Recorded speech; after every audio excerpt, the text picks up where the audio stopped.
Nagpalaya na ulit ng mga inmate ang Bureau of Corrections. Yan ay matapos maghigpit dahil sa nakatakas na preso ng Bilibid. Nasa frontline ng balitang yan, si Gary De Leon.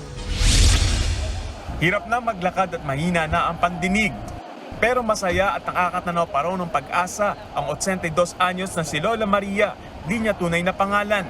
Kabilang kasi si Lola Maria sa halos 200 inmates na pinalaya ng Bureau of Correction ngayong araw. Ito'y matapos mabuno ang kani-kanilang sentensya o magawaran ng parol dahil sa good conduct time allowance. Binigay ko sa friend ko, tapos kinuha nila, na-accessories ako. Nalungpo nila ako. Sabi po nila noon, makakalaya na, 5 taon na mula noon, 4 na taon na, ngayon pa lang po na totoo. Nitong Hulyo pa dapat nakalaya si Lola Maria pero naantala matapos magigpit ng Bucor sa kanilang mga kulungan. Kasunod ito ng pagtakas ng inmate na si Michael Angelo Cataroa. Mula Hunyo hanggang ngayong buwan ay nasa 880 persons deprived of liberty na ang napalaya na ng Bucor. Ayon kay Bucor Chief Gregorio Catapang Jr., magtutuloy-tuloy pa ito lalpat bumalik na raw sa normal ang sitwasyon sa mga piitan, partikular na sa New Bilibid Prison sa Muntinlupa.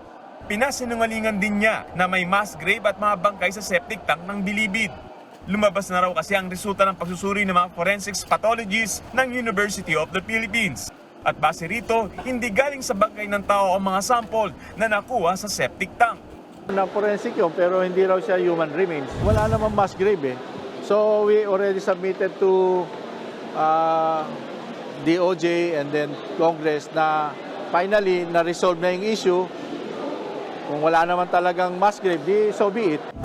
Mananatili naman ang Operation Greyhound o pag-iinspeksyon sa mga kubol sa maximum security compound ng Bilibid. Layo nitong matiyak na hindi na mauuwi sa mga patayan, pagtakas at pagpuslit ng kontrabando. Nagbabalita mula sa frontline, Gary De Leon, News 5.